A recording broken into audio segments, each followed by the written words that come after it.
If I had known that one sentence would redraw the lines of my entire life, maybe I would have prepared myself.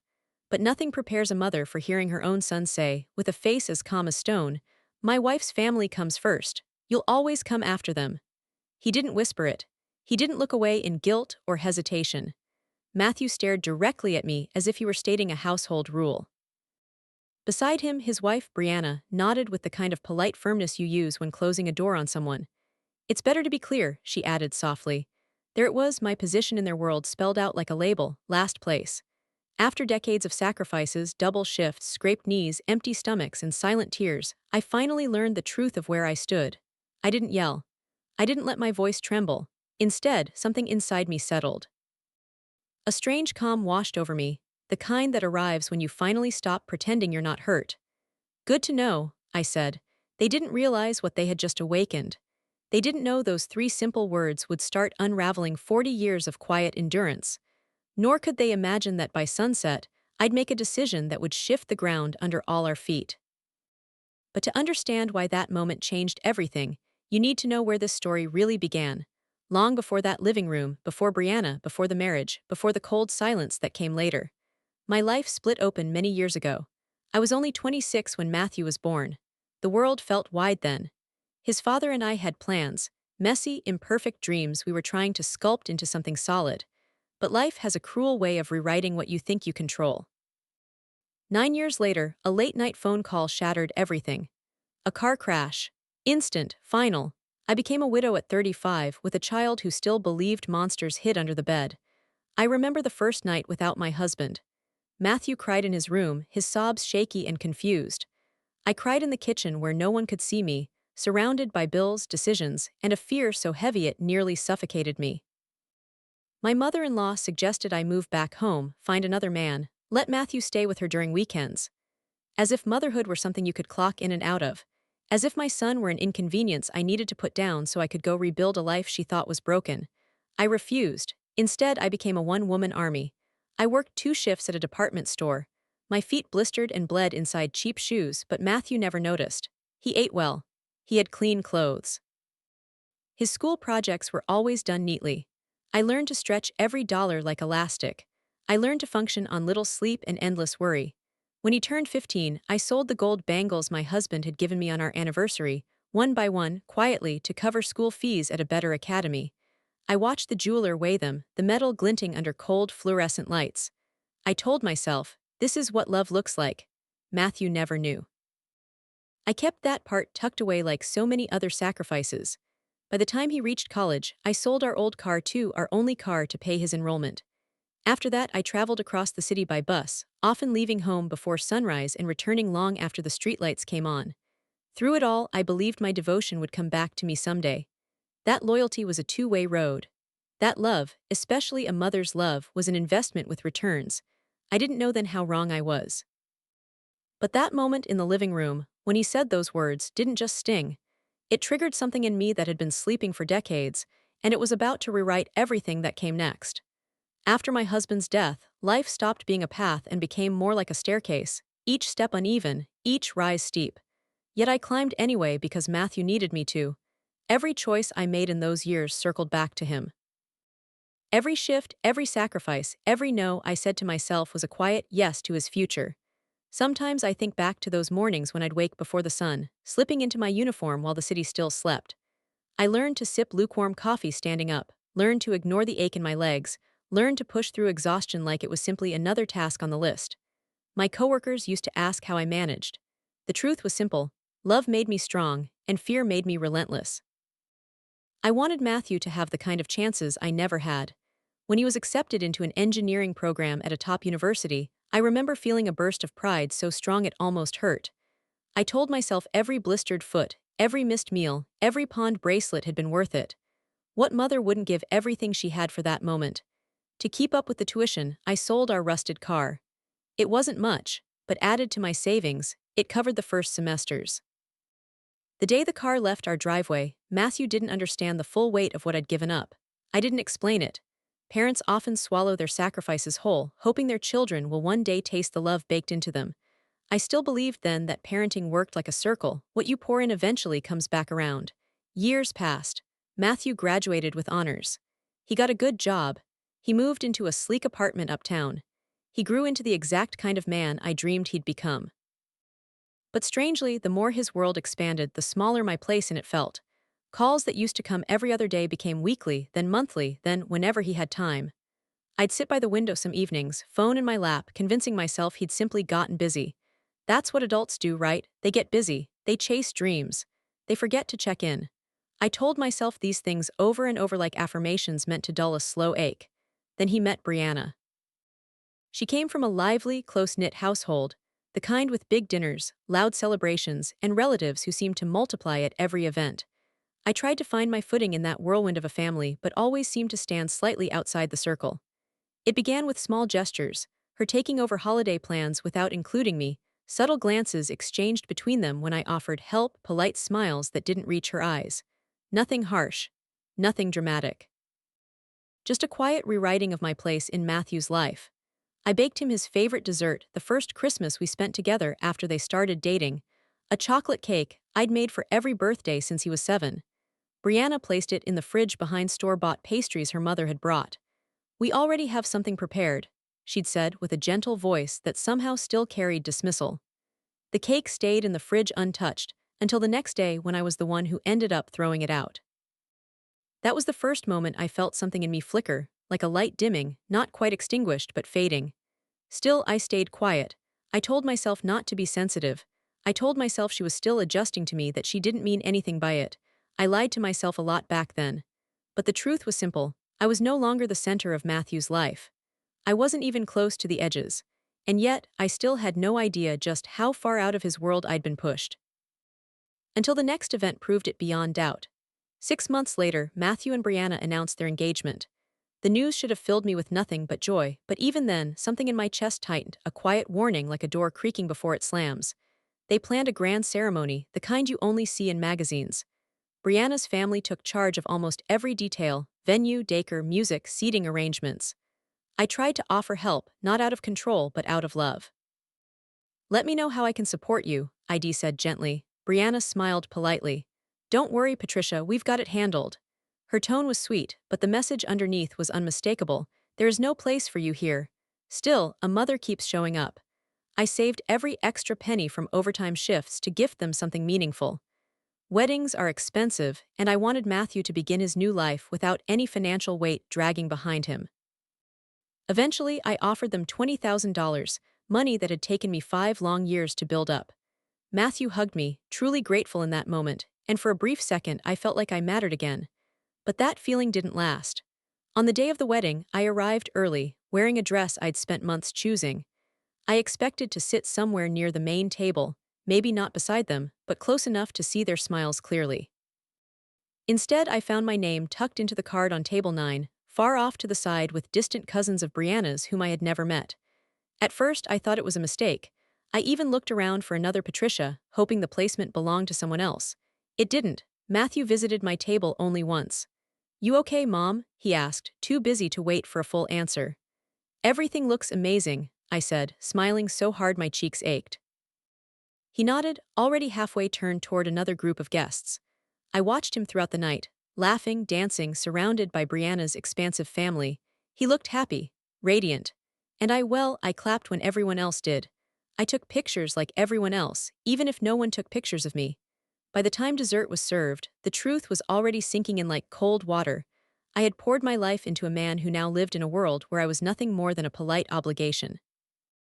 Still, I cleaned up afterward.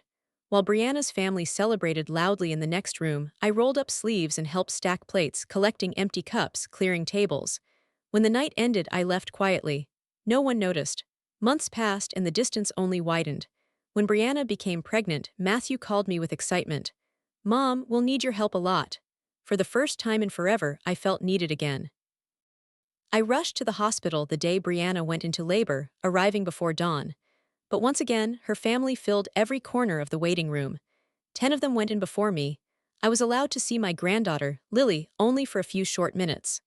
3. I timed it without meaning to. 3 minutes before Brianna's mother cleared her throat and extended her arms to take the baby back. I left the hospital bathroom with swollen eyes and washed my face over and over so no one would see the streaks of emotion.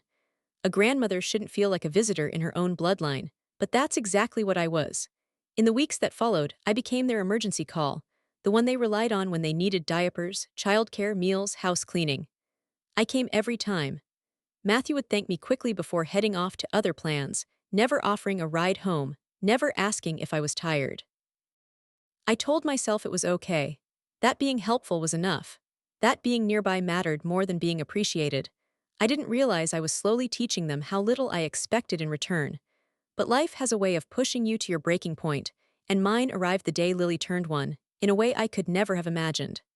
Lily's first birthday should have been a celebration that filled my heart, a milestone, a moment to feel rooted in my granddaughter's life. Instead, it became another reminder of how far I had been pushed from the center. The party was held in Brianna's parents' backyard, a spacious place decorated with pastel balloons and an elaborate banner stretching across the fence. I arrived early, carrying a carefully wrapped gift and a small dress I had spent hours embroidering, tiny yellow flowers stitched along the collar, soft ribbons at the waist.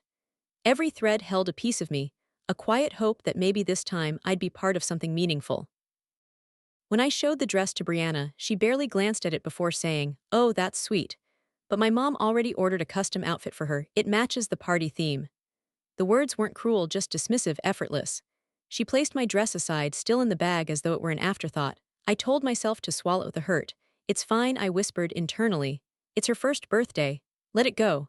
I stayed to help decorate, tying balloons, arranging the food table, setting out napkins. No one thanked me. No one included me in the planning conversations. I was a pair of hands, not a member of the circle. When the party began, Brianna's family flocked to Lily like a natural current, passing her around for photos, laughing loudly, calling her by pet names they'd chosen. I stood near the edge of the yard, watching, clapping when everyone clapped, smiling when I was supposed to smile. I kept waiting for someone to hand her to me. They didn't. Finally, after nearly an hour, I asked Brianna if I could hold her. She hesitated, actually hesitated, before passing Lily over with a tight smile. I held my granddaughter close, breathing in the soft baby scent, feeling her tiny fingers cling to mine. In that moment, the noise of the party faded and it was just us. For a few precious minutes, I felt connected again. But minutes were all I got. "Oh, let me take her," Brianna's mother said cheerfully, reaching out as though reclaiming something that belonged to her. I handed Lily over without making a scene. It wasn't my place to argue, that's what I'd trained myself to believe. I took photos from afar, making sure Lily's dress looked perfect, even if it wasn't the one I'd sewn. Later, as they cut the cake and everyone gathered around, I found myself pushed to the back of the crowd. I stayed long enough to help clean up and slipped out early. No one noticed I had left. The following years unfolded in the same silent rhythm. I became the standby grandmother, the one who filled in gaps, not the one celebrated in photos. Whenever they needed something urgent, I was the one they called. "Can you pick her up? Can you buy diapers? Can you come watch her for a few hours?" But for every milestone, school plays, first day photos, little ceremonies, Brianna's mother was always front and center while I received grainy pictures days later. The message was unspoken but unmistakable. "You are welcome when we need you, not when we celebrate." Yet I convinced myself that love was measured by presence, not place. I kept showing up. I kept giving. I kept shrinking myself so they would have room to shine. I held tight to the naive belief that loyalty eventually becomes visible, that gratitude eventually arrives if you are patient enough. But I was wrong. And then came the day that stripped away every illusion I still clung to, the day Matthew called me over at dusk, his voice serious, his tone unfamiliar. I didn't know then that what he was about to say would split my world cleanly in two and push me toward a decision that would change everything. The call came on a Thursday evening, just as the sun was slipping behind the rooftops and spreading long shadows across my living room floor. I remember wiping my hands on a kitchen towel when the phone rang. Matthew's name lit up the screen, something that had become rare enough to make my heart lift for a moment. "Mom, can you come over?" he asked. No greeting, no warmth, just a flat seriousness that made my stomach tight. "We need to talk about something important." Important. That word rarely brings comfort. I arrived at their house within the hour, carrying a container of warm soup I'd made. An instinct, really. Mothers bring comfort even when walking into storms. The moment I stepped inside, I sensed something was off. The air felt heavier, the silence strangely dense. Brianna sat on the couch with her arms crossed, her expression carefully neutral. Matthew stood beside her, hands clasped in front of him like he was preparing to deliver bad news. I set the soup aside. Neither of them acknowledged it. Matthew cleared his throat. Mom, we've been talking, a lot. He glanced at Brianna before continuing. And we think it's best if we all set some boundaries. Boundaries? I repeated softly, unsure which part of my life had crossed theirs. Brianna spoke before he could elaborate. We appreciate everything you've done, truly, but it's becoming a bit overwhelming. You stop by too often, you call frequently, and sometimes we just need space to focus on our own family. My heart thudded. I only come when you call me, I said gently. Or when you need help.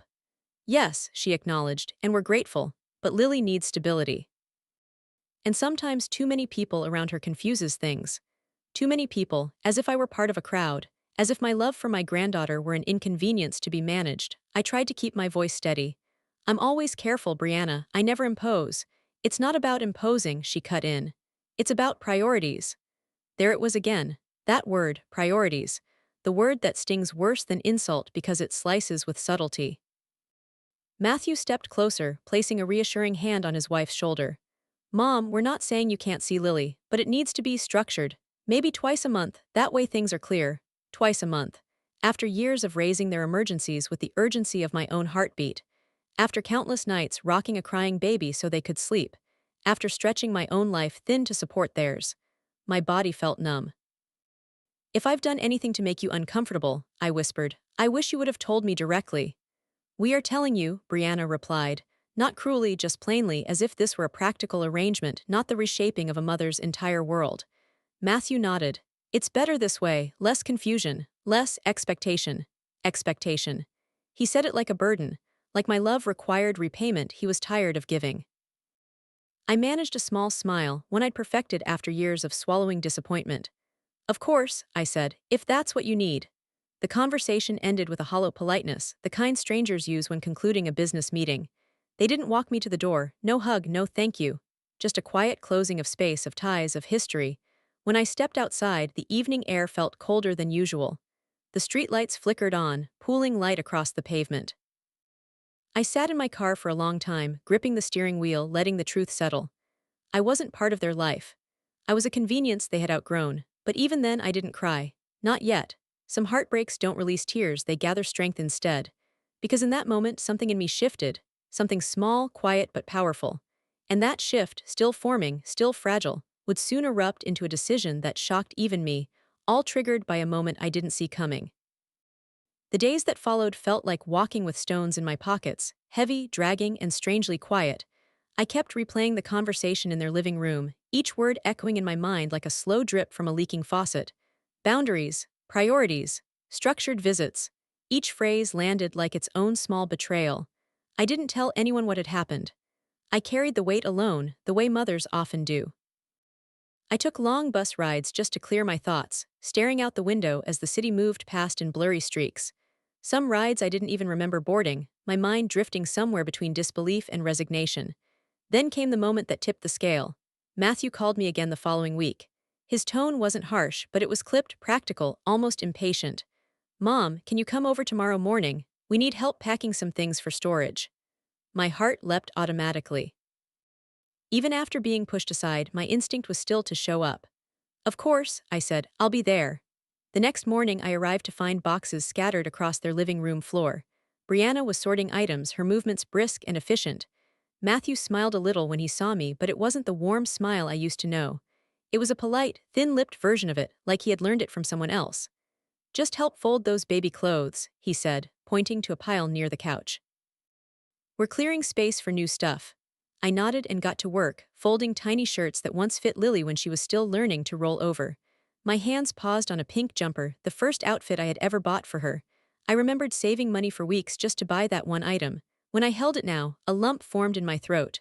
Oh, actually, Brianna said, walking over and taking it from my hands. We're donating that bag, it's old. Old. A word so sharp it cut deeper than she realized. I stayed silent, folding everything she indicated, even when she replaced my choices with her own. I told myself it didn't matter. But every small correction landed like a pinprick, and by the time we finished, my chest felt like it had been stitched with needles. When everything was done, I gathered my purse and stood near the door, expecting a small thank you, just a gesture, just a nod. It didn't come. Instead, Brianna said, "Next time, Mom, just text before coming over, even if we ask you the day before. It helps us keep track." I blinked. "Even when you invite me?"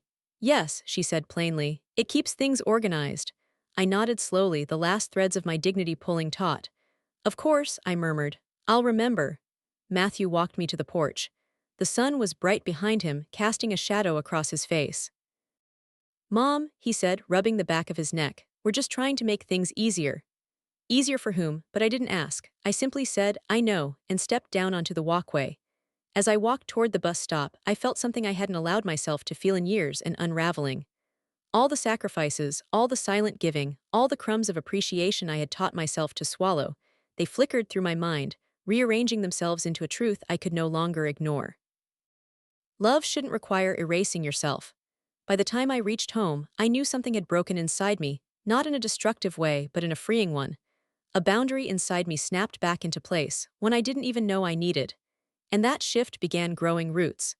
But the moment that would finally ignite everything, the moment that turned quiet hurt into undeniable clarity, came a week later, when something unexpected arrived at my door.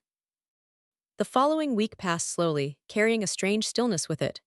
The kind of quiet that settles in a house when something has shifted, but you haven't yet found the courage to say its name aloud. I moved through each day mechanically, making tea, folding laundry, watering the plants on my windowsill. But my mind was never where my hands were. It kept drifting back to Matthew's living room, to the words that had rearranged the ground under my feet. I tried to convince myself I was overreacting, that maybe boundaries were a normal part of adult relationships. But deep inside, the truth pulsed steadily. Something sacred between us had been damaged, and no polite explanation could conceal it. On Wednesday morning, as I was sweeping the front porch, I heard the rumble of a delivery truck stopping by my house. The driver stepped out carrying a medium-sized cardboard box. He checked the label, then asked, "Patricia Lawson." "That's me," I said, though confusion creased my forehead. I wasn't expecting anything. He handed me the box, had me sign, and then was gone before I could ask who had sent it. I took the package inside, set it gently on the kitchen table, and cut the tape open with a butter knife. Inside, neatly stacked, wrapped in tissue paper, were several things I instantly recognized. Old baby blankets I had crocheted for Lily, the framed photo I'd gifted them on their anniversary, and the small collection of toys I kept at their house for when she stayed over. For a moment, I just stared. My heartbeat slowed, heavy as a drum struck underwater. At the bottom of the box was a note, written in Brianna's tidy handwriting. "Patricia, we're reorganizing the house and creating a more streamlined space for Lily. Since we aren't using these anymore, we thought it would be best to return them to you." Brianna streamlined, as if my love for my granddaughter were clutter to be packed away. I sank into the nearest chair, the note trembling slightly in my fingers. At first, I didn't feel hurt. I felt hollow, as if someone had scooped out the center of me. It wasn't anger yet, just an aching emptiness. I lifted one of the blankets, brushing my fingers over the soft yarn I had worked into every loop and stitch. I crocheted the first one during long bus rides, weaving hope into each row, imagining Lily's tiny hands clutching it. I made the second one on nights Matthew and Brianna needed help with feedings. I remembered watching my granddaughter sleep, her breath soft, her world small and warm and safe. Now those memories were being returned to me in a cardboard box. The ache inside me twisted into something sharper, something I could finally name. Not bitterness, not revenge, but clarity. Cold, quiet clarity.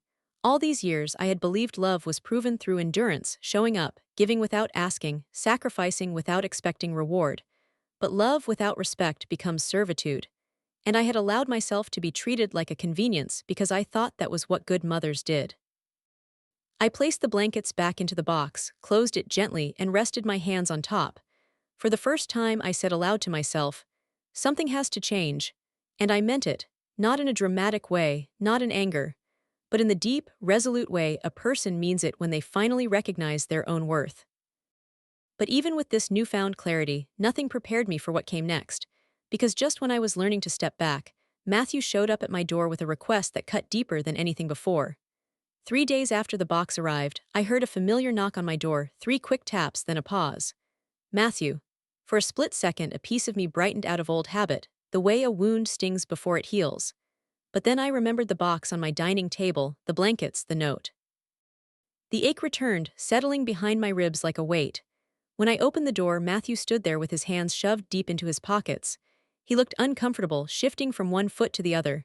A half smile twitched on his lips, but it wasn't the warm smile I remembered from years ago. It was stiff, polite, distant. "Mom," he said, clearing his throat. "Can we talk?" "Of course," I replied, stepping aside. "Habit, always habit."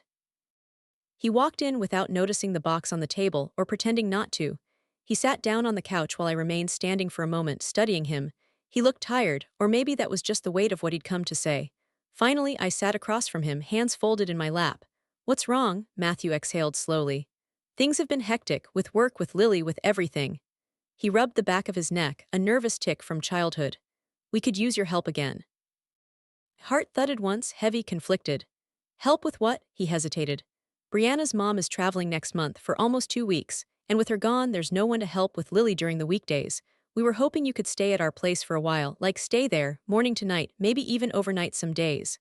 His words hung between us like fog. I absorbed them, silent. After boundaries.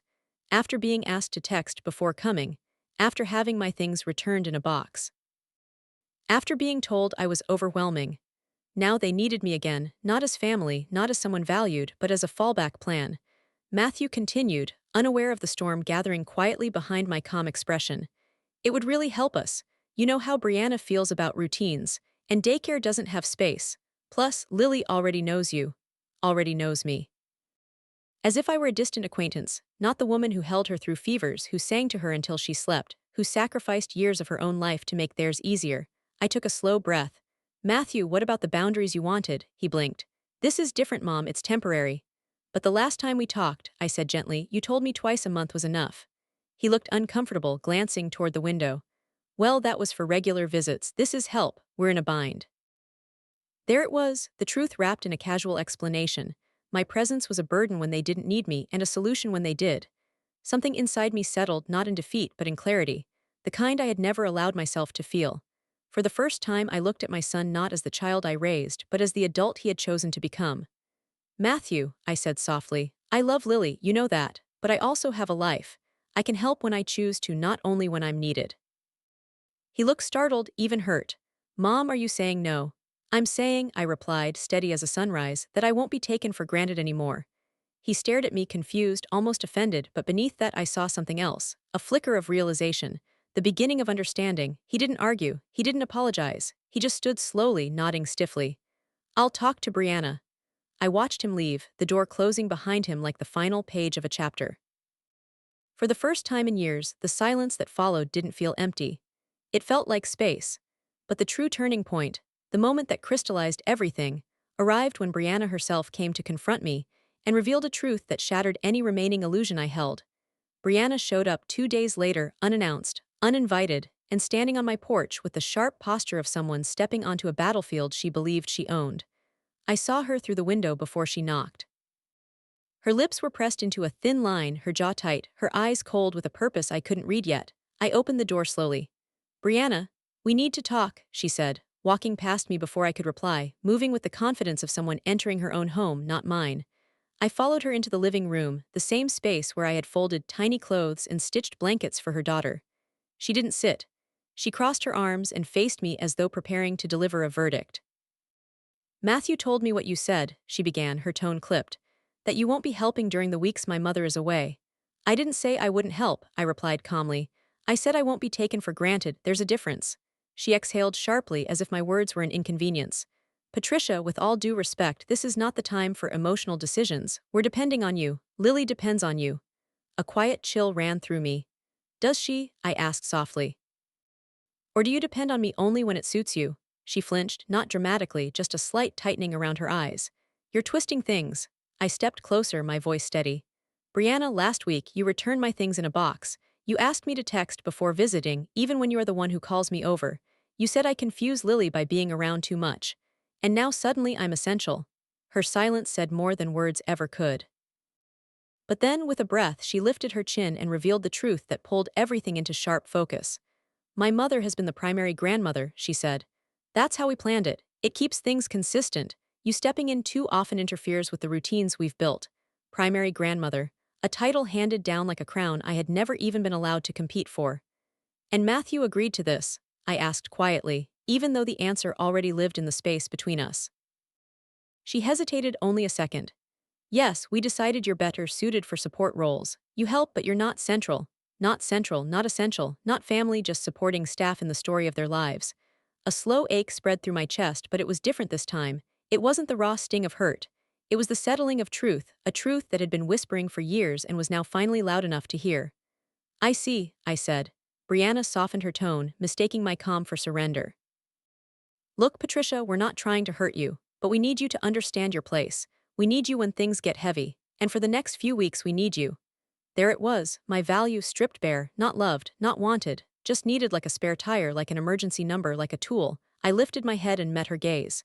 I understand my place, I said, and that's exactly why things will change. What is that supposed to mean? She demanded, her voice tightening again. It means, I said gently, that I won't fill in the gaps you create. I won't be the silent helper anymore, and I will not be available on command. Her expression crumpled into disbelief. You can't be serious. Matthew is already stressed, and he will learn, I interrupted softly, the same way I had to learn. People grow when they face what they've avoided. Brianna stared at me stunned, not angry, just unprepared. She had never imagined I might choose myself.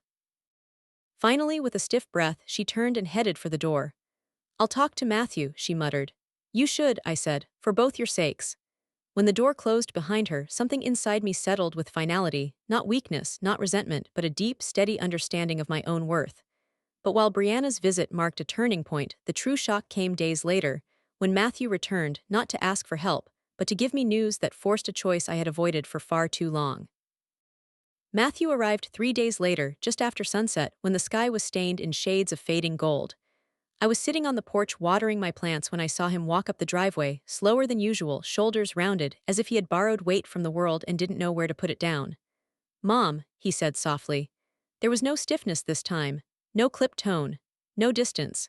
His voice carried something fragile, something I hadn't heard from him in years. I gestured for him to sit beside me, and he did, lowering himself onto the wooden steps like a man older than his age. For a long moment we said nothing. The cicadas hummed somewhere in the background, a neighbor's dog barked faintly, and a light breeze brushed past us. It felt like the world was waiting. Finally, Matthew took a deep breath. Mom, I owe you an apology. I looked at him but didn't speak. I had learned the power of silence. He swallowed hard. Brianna told me everything she said to you, everything she's been feeling, everything she's done, he paused. And she admitted she pushed me, a lot, made me choose her family first, told me it was better for us. I felt a slow ache rise, but I kept my face steady. And you agreed, I said gently but truthfully. His eyes dropped. I did. The honesty hung heavy between us. He ran a hand through his hair. Mom, I didn't realize how much distance had grown between us, I thought. I thought you were strong. I thought you didn't mind. He let out a long, shaky exhale. But when I saw Brianna upset after talking to you, and when I thought about everything you've done all these years, something hit me. Hard. I waited, heart quiet, steady. He looked up at me, eyes glassy. I've treated you like a convenience, not a mother, not the woman who raised me alone, not the person who sacrificed everything. His voice cracked. I let other people decide where you belong in my life. And that's my failure, not yours. Something inside me softened, but I didn't rush to comfort him. This truth needed room to breathe. I don't want things to be this way anymore, he continued. I want to rebuild, to do better, to earn back what I've taken for granted. The sincerity in his voice settled into the space around us. But the years, my years, rose in my mind like a quiet tide. Matthew, I said softly, I love you, that has never changed. But love can't survive without respect. And for years, I accepted less than I deserved because I didn't want to lose you. He nodded, tears clinging to his lashes. But I finally learned something, I continued. Setting boundaries isn't punishment, it's self-respect. And I need you to understand something clearly. I'm still here, I'm still your mother, but I won't disappear into the background again. Matthew wiped his face with the back of his hand. I understand, Mom. I don't want you in the background. I want you in my life, not when it's convenient, always. We sat in silence again, but this time it wasn't heavy. It felt like dawn after a long night, quiet, gentle, possible. After a while he asked, can I come by more often, not for help, just to see you? A small smile formed on my lips. Yes, I said, you can, but the door swings both ways now. He returned the smile, real, warm, familiar. I know, and I'm ready for that. When he left that evening, I didn't feel empty. I didn't feel used, I felt something else, something I hadn't felt in years, balanced, because forgiveness is not forgetting. Forgiveness is remembering and choosing yourself anyway. And for the first time in a long time, I finally stepped back into my own life, not as someone's last priority, not as someone's convenience, but as a woman who had earned her worth 1,000 times over. My story didn't end with heartbreak. It ended with clarity. And the quiet, steady strength of a mother who finally remembered who she was.